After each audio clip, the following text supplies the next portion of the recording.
Hola, ¿qué tal amigos? Bienvenidos a una nueva emisión del Informe Podcast. Yo soy Wilber Monterrosa desde San Salvador, El Salvador, y en esta ocasión me acompaña la licenciada Patricia Andrade, quien es psicóloga graduada de la Universidad de El Salvador y es especialista en temas de depresión. Ha trabajado con niñez y adolescencia y hoy vamos a hablar acerca de un tema sumamente importante que ya lo hemos abordado, pero ahora vamos a hacer un enfoque diferente, un enfoque más profundo, y es la depresión desde el análisis funcional de la conducta. Así que, Patricia, muchísimas gracias por estar con nosotros. Gracias, Will. Es un placer para mí hablar de esos temas tan importantes, tan sonados también por todas partes y que creo que es bien necesario abordarlos desde una perspectiva científica, diferente a la que escuchamos popularmente. Sin duda. También damos la bienvenida a quienes van a ver este video a través de la cuenta de YouTube o de las redes sociales y por supuesto a través de Radio Supernova Ciencia y Música lo van a poder escuchar para tener este material a disposición, porque lo que queremos con nuestra entrevista, con nuestro podcast es no solo informar, sino formar a la población de habla hispana y que puedan tener una perspectiva de esos temas de ciencia que generalmente los medios masivos de comunicación no se abordan, o si se abordan, no se abordan con la profundidad que nosotros intentamos y pretendemos acercarlo a la población. Bien, Patricia, comencemos entonces con la pregunta de cajón obligada. Empecemos por definir qué es la depresión. Sí, Wilber, creo que tenemos que partir desde ahí, porque dependiendo de la conceptualización que se haga, así vamos a tener una claridad de cómo la vamos a evaluar y cómo vamos a trabajar también esa problemática de salud mental o una problemática psicológica, mejor dicho. La depresión, Wilber, se cree desde el enfoque médico, desde el enfoque biomédico, que es una enfermedad mental. Sin embargo, desde la psicología científica, es un problema psicológico. ¿Por qué es un problema psicológico y por qué no es una enfermedad? Para comenzar, la depresión no cumple con los criterios de enfermedad. No es congénita, no es heredada, no es transmisible. Así podemos ir agotando toda esa caracterización de enfermedad. Nos vamos a dar cuenta que no es como un diagnóstico de diabetes, por ejemplo, sino que más bien es una etiqueta diagnóstica que se ha inventado, ¿verdad?, para describir una serie de comportamientos.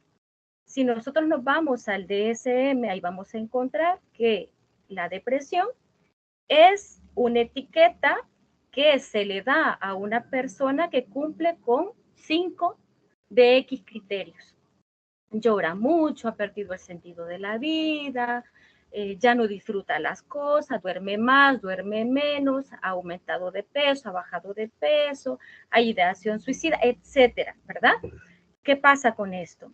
Que esto nada más está describiendo las conductas que una persona está teniendo en una etapa de su vida, en un momento de su vida, y se han englobado dentro de este concepto que es la depresión. Sin embargo, no es una enfermedad, sino más bien es una etiqueta que engloba conductas que buscan ser explicadas desde la psicología. Esas conductas son las que se tienen que explicar. Entonces, respondiendo a tu pregunta, la depresión no sería una enfermedad, sino que es una serie de conductas que desde la psicología científica deben ser explicadas. ¿Y cómo se explican? Se explican haciendo un análisis funcional de cada una de estas conductas. Cuando hablamos de análisis funcional, estamos hablando qué ha originado esta conducta, hipotetizamos qué ha originado esta conducta y también hipotetizamos qué es lo que está manteniendo esta conducta problemática. Una vez entendemos qué es lo que está manteniendo o cuál es la función de llevar a cabo esta conducta u otra conducta, podemos saber cómo comenzar a trabajar para modificarlo.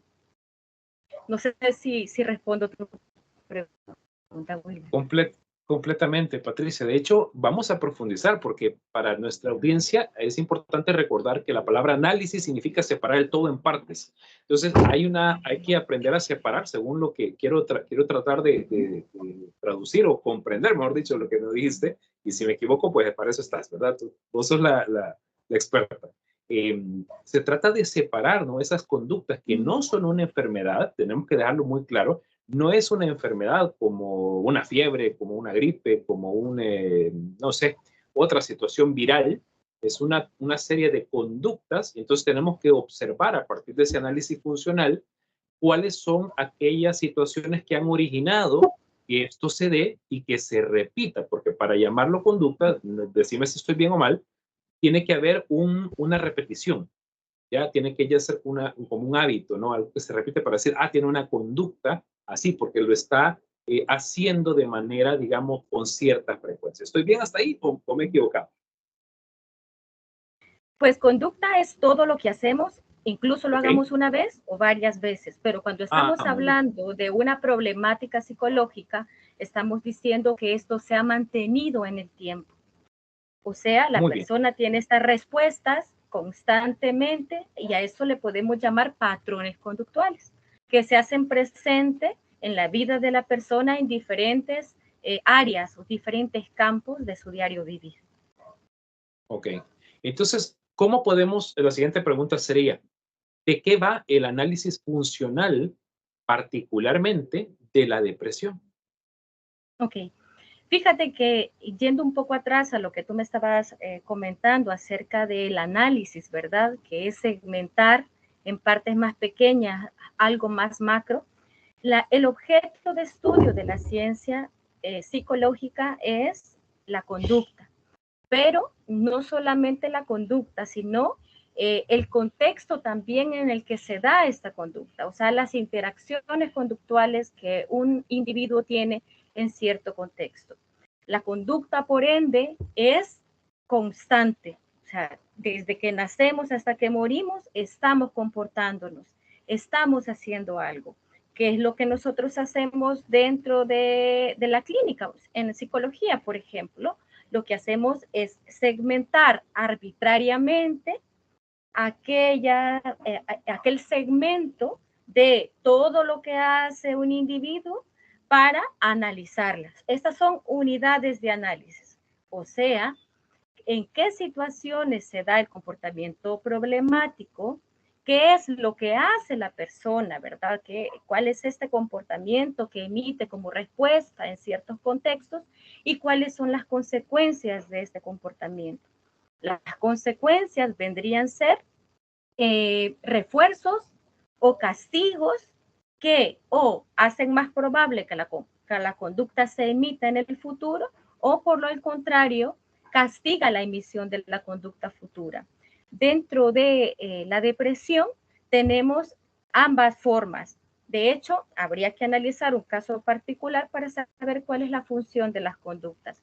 Pero con frecuencia encontramos que dentro de ciertos contextos las personas hacen ciertas cosas para evitar algunas consecuencias aversivas.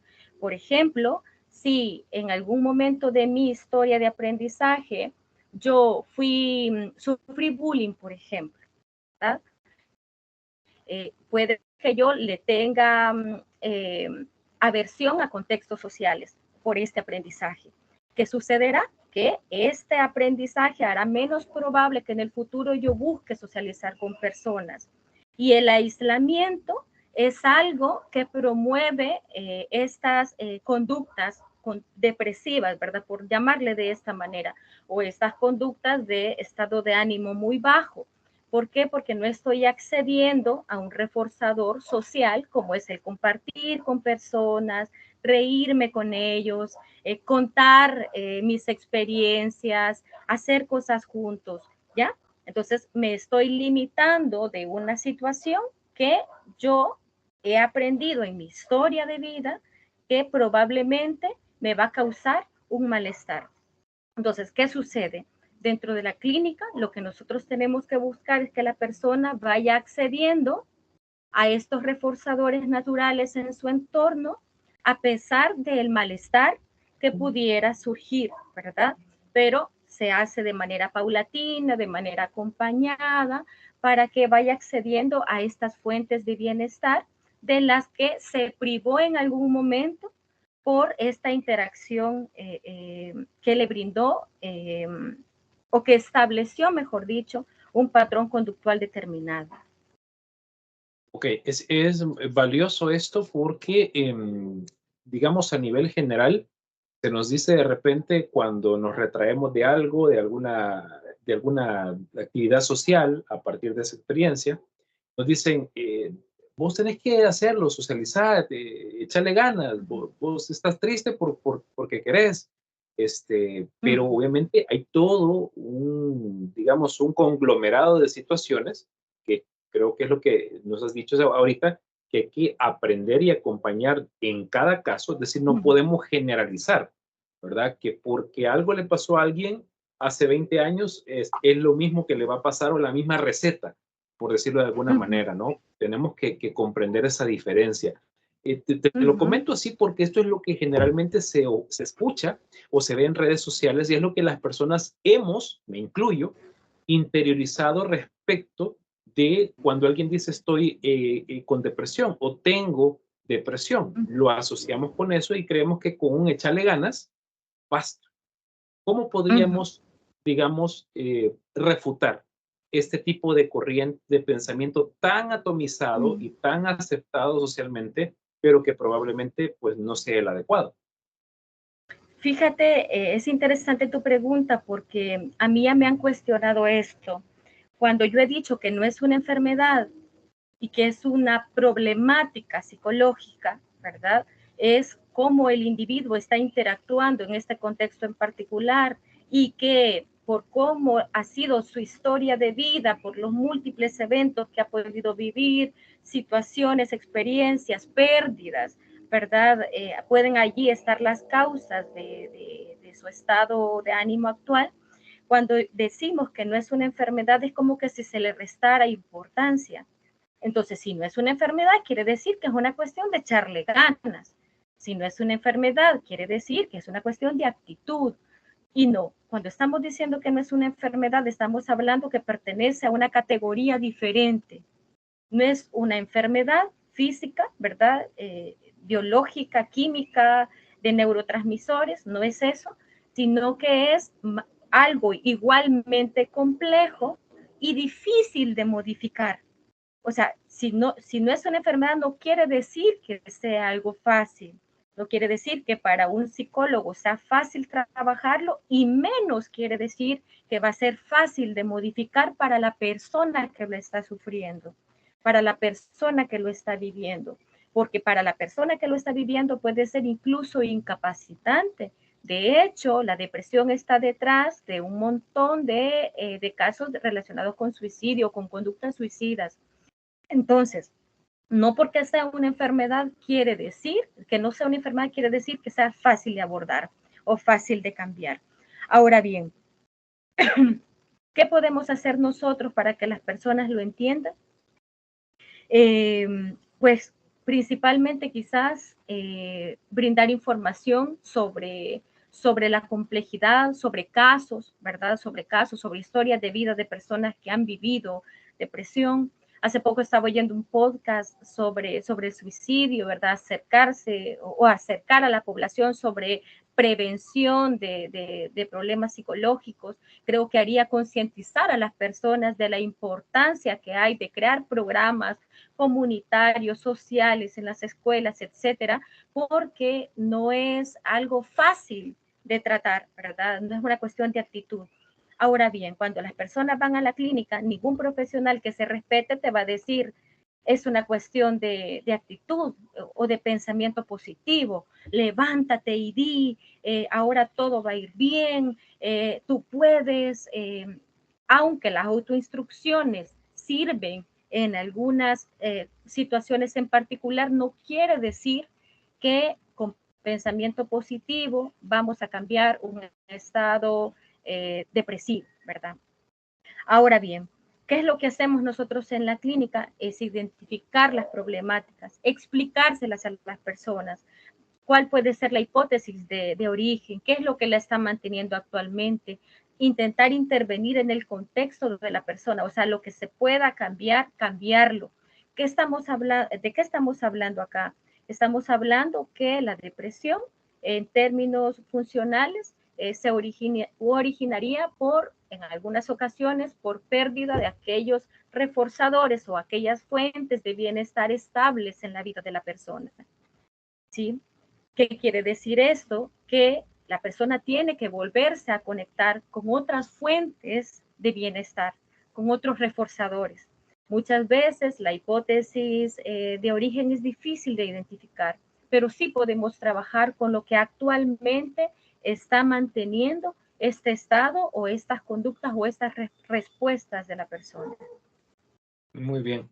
En el caso de puntualmente de la depresión, ¿hay escalas, digamos, por ejemplo, como ante una situación, ¿no? Podemos catalogarla como leve, moderada, grave y ya muy grave o no aplica en este caso para la depresión? Pregunto. Ok, fíjate que esta escala que tú haces viene desde el enfoque médico, realmente. Viene desde allí. Decía María Jesús Roxanne, que es como el Skinner de esta época, dice ella, la persona que está en un estado depresivo es un triste, muy triste, ¿verdad? Está viviendo una tristeza muy grande, muy intensa, ¿verdad? ¿Qué quiere decir esto? Que la tristeza es una emoción normal, funcional, una emoción adaptativa y necesaria, ¿verdad? Es necesaria para la supervivencia y para nuestro desarrollo social, ¿verdad? Es necesaria. La depresión vendría a ser un estado más profundo de tristeza.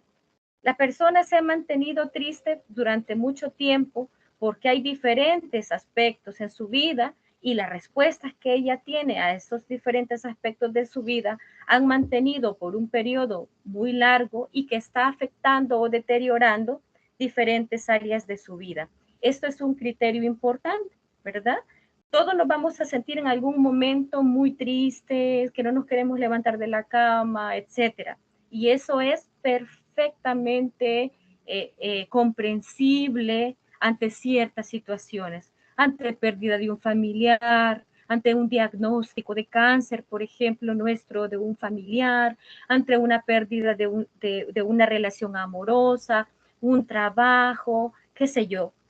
Entonces, es natural sentirnos así eh, eh, por un tiempo. Sin embargo, si este estado comienza a deteriorar diferentes áreas de nuestra vida, cuando ya comenzamos a evitar hacer cosas, evitar ver personas, abandonamos nuestro propio autocuidado, ¿verdad? Cuando se comienzan a deteriorar nuestras relaciones interpersonales, allí ya hay una dificultad que a lo mejor con atención psicológica sea la forma más adecuada para salir de esa situación y recobrar, digamos, ¿verdad?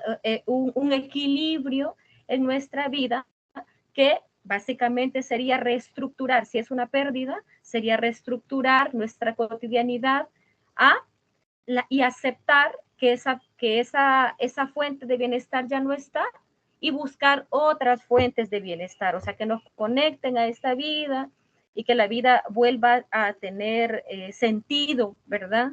Que esta es una cuestión bien particular de cada uno de nosotros. ¿Qué tiene sentido para nosotros? ¿Qué es valioso para nosotros? Esto nos ayudará a caminar hacia esas cosas valiosas que son individuales. Interesante. Cuando te presentaba, hablábamos, perdón, acerca de tu experiencia con adolescentes, con niños, pero también hay otro sector de la población por el cual desde esta plataforma nos hemos pronunciado y nos seguiremos pronunciando, que necesita también tener mucha atención porque lo merece, es la tercera edad. Y Sí. hago esta pregunta porque quiero hacer un contraste, ¿no? Yo lo mencionaba en otra entrevista con otro experto también y le decía, nadie piensa y actúa a los 8, a los 15, a los 25, a los 40 como a los 80. Según vamos cambiando nuestra vida, nuestro pensamiento, nuestra forma incluso a veces de reaccionar, va siendo totalmente diferente. Lo que antes a lo mejor te emocionaba mucho o te generaba, pues lo tratabas de una manera y ya después ya no. Mi pregunta puntual es esto, ¿cómo se manifiesta la depresión de manera puntual, es exactamente igual en un niño, en un adolescente, en un adulto, que en una persona de la tercera edad, o son manifestaciones bastante marcadas la diferencia. ¿Cómo esto podemos visibilizar? Pues fíjate de que esto es contextual.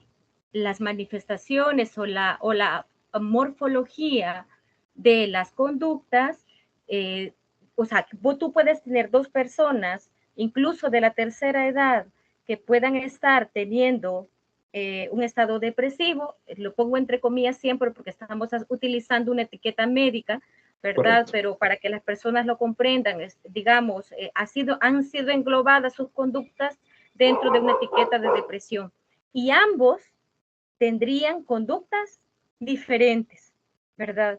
¿Por qué? Porque el conocimiento que tenemos sobre la depresión incluye una gran serie de conductas, ¿verdad? Que esto, como te digo, puedes encontrar en los manuales de clasificación, pero realmente con lo que trabajamos nosotros es con las conductas. De hecho, en la clínica ni siquiera yo no utilizo estas palabras, no etiqueto a las personas como que tienen depresión, sino más bien estas son las conductas problemáticas y con esta vamos a trabajar. ¿Qué te quiero decir con esto?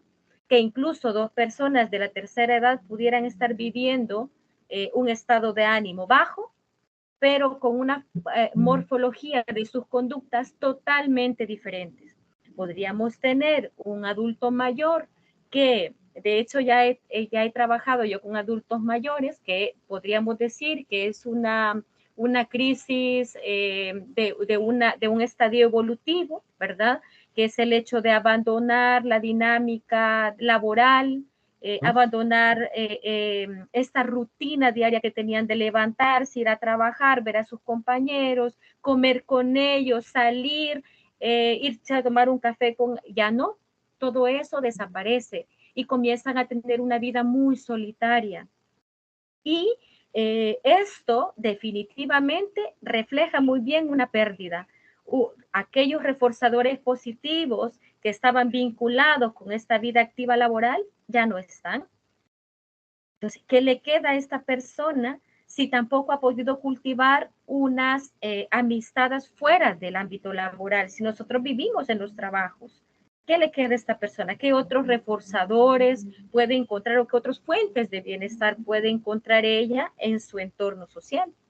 Entonces, aquí es donde tenemos que buscar conectarlo con grupos religiosos, si la persona va a la iglesia o si la ha abandonado y le gustaría retornar, que retorne, grupos comunitarios, compartir más con otros miembros de la familia, con los vecinos, qué sé yo, ¿verdad? Buscar otras alternativas para que él vaya construyendo aquel tejido social, ¿verdad? Que se ha visto deteriorado por este cambio en su vida, por esta pérdida, digamos, en su vida.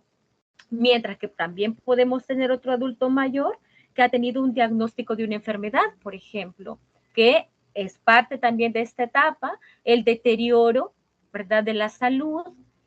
También es muy común en esta etapa justo de la vida, donde la salud o la enfermedad, mejor dicho, abarca gran parte de todo, ¿verdad? En esta etapa, más en nuestras sociedades que no hay mucha prevención, ¿verdad?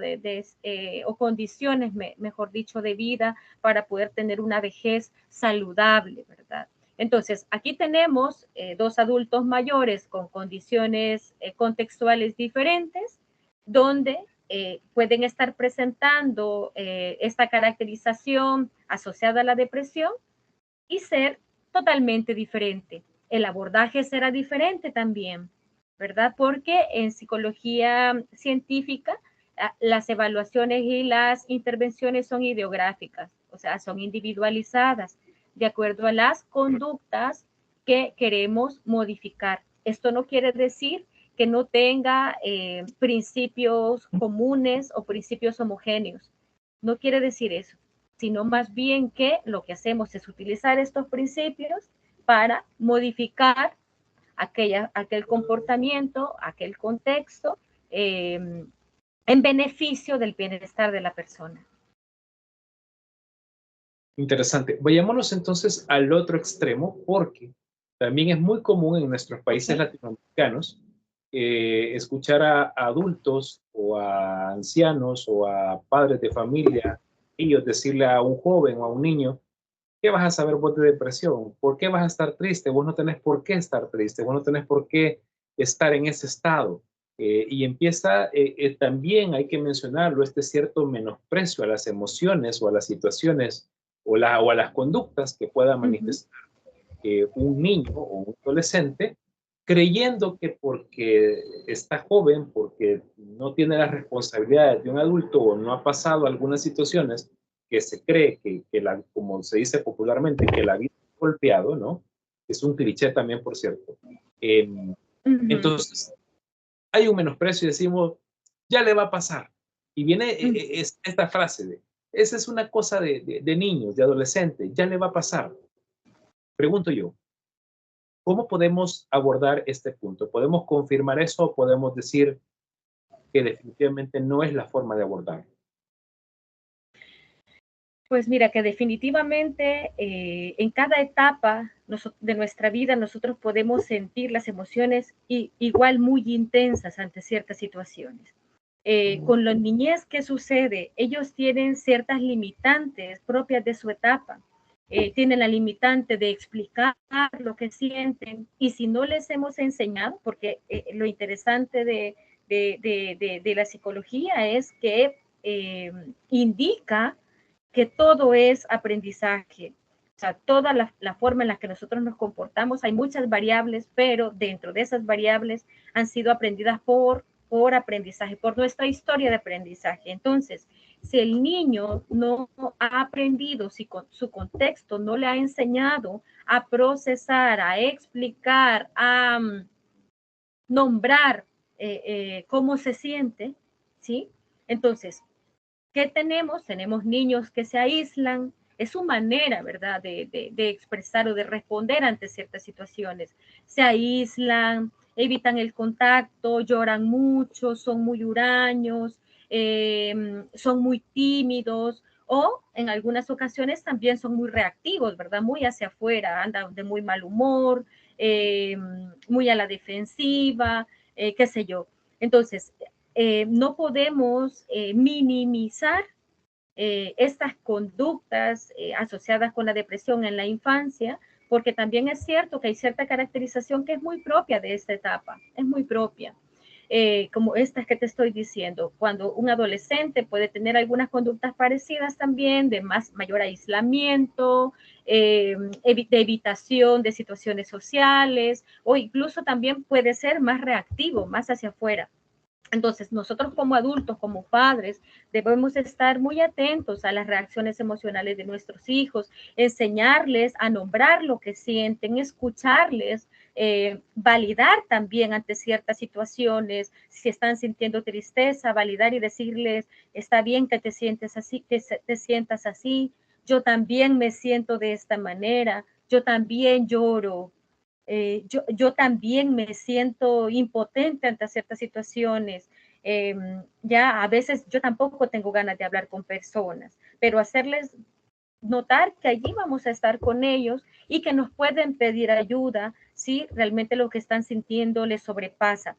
En casos, Wilber, de niños donde en su grupo familiar han tenido una muerte de un familiar, eso es bien común que no se incluya a los niños dentro de todo el proceso de morir del familiar.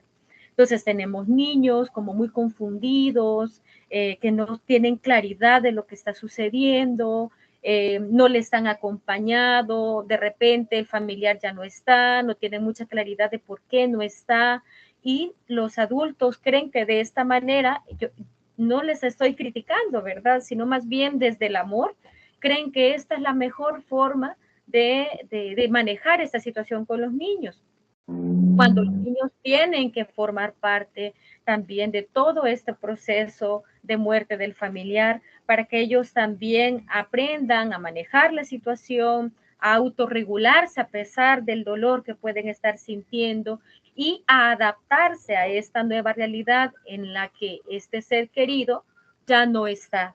¿verdad? Así que esto es algo muy, muy común, Wilber.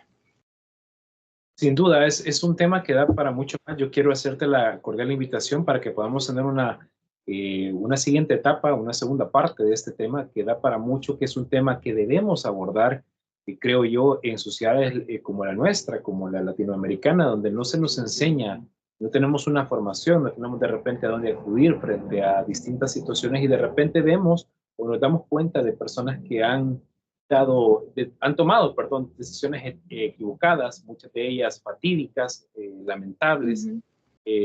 justamente por no tener una educación o una asistencia a tiempo, que es algo Así valioso y es.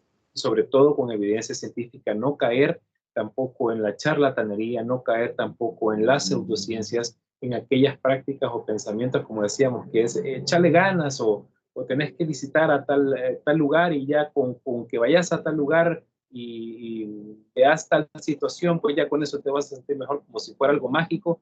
Ese tipo de situaciones creo yo que tenemos que empezar a tomarlas y a educarnos y a formarnos. Creo que es valioso, importante. Muchísimas gracias, Patricia, por tu valioso tiempo. Yo quiero pedirte que nos dieras una recomendación, un consejo general a nuestra audiencia, tanto del canal como de la radio, y obviamente también los contactos de dónde las personas, podrá haber personas que digan yo necesito asistencia para mí o para un familiar o un amigo que creo yo que está pasando por lo que ha dicho la licenciada y creo que necesito ayuda de ella. Así que adelante, por favor, el tiempo es tuyo.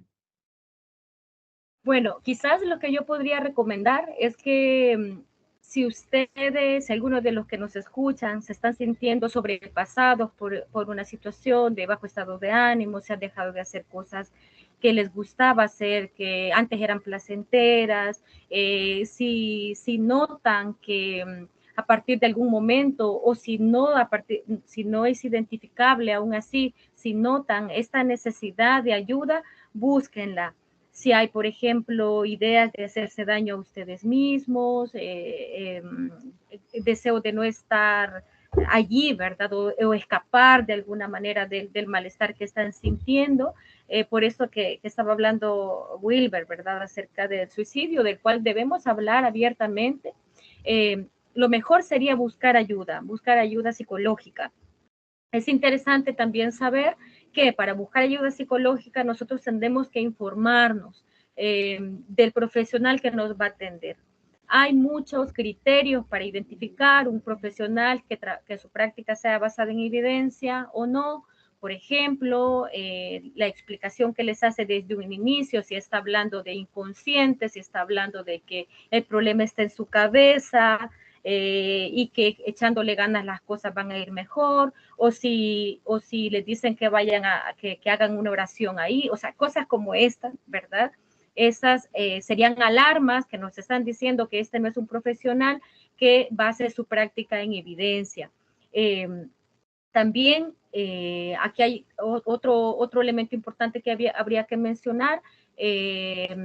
Es mejor ir a tiempo a donde un psicólogo, ¿verdad? Buscar atención es mejor buscar a tiempo a cuando las situaciones ya se nos están saliendo de nuestras manos, ¿verdad? Buscar ayuda también es de valientes, es valiente buscar ayuda, ir donde un extraño y contarnos esas problemáticas, abrirnos. Yo he estado en esa situación, por lo tanto sé que es un reto, ¿verdad? Definitivamente. Así que por buscar ayuda, no somos débiles, no somos menos, no somos cobardes en absoluto, al contrario, estamos tomando las riendas de nuestra problemática y estamos trabajando para nuestro bienestar psicológico y eso es valiosísimo. Ahora bien, si ustedes quisieran saber más de nosotros, yo formo parte de un Instituto de Atención e Información Psicológica, nos pueden buscar en Instagram como Inforap. Y ahí ustedes pueden encontrar muchos tips sobre dónde buscar ayuda, cómo buscar ayuda, qué criterios utilizar para elegir al profesional más idóneo, más efectivo. Y no sé, Wilber, si puedo dar por acá el número de teléfono donde pueden escribir también. Claro, claro. Ok, pueden escribir al... Perdón, permítame.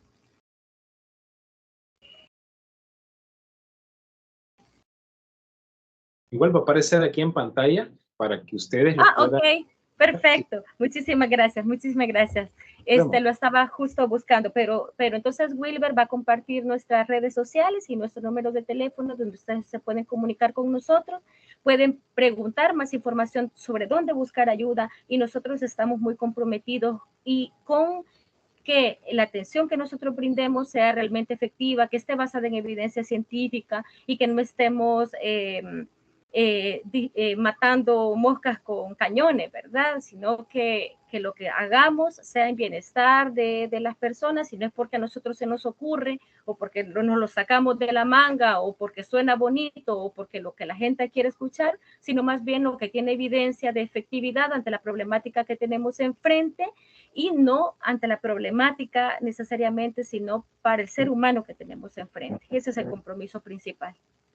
Perfecto, muy interesante lo que nos has compartido. Muchísimas gracias, Patricia, por tu valioso tiempo y a ustedes también por estar pendientes de la señal de El Informe Podcast, no solo a través de YouTube y la plataforma www.elinformeciencianews.com, sino a través de Radio Supernova Ciencia y Música, donde usted constantemente puede escuchar las entrevistas, la información, los podcasts diferentes para tener información como un derecho, porque el derecho a la información científica es de todos las personas, de todos los seres humanos, tener ese acceso a la información con evidencia científica. Yo soy Wilber Monterrosa, desde San Salvador, El Salvador, y les digo hasta la próxima emisión que tengamos con más información, por supuesto, acá desde el podcast El Informe. Hasta entonces.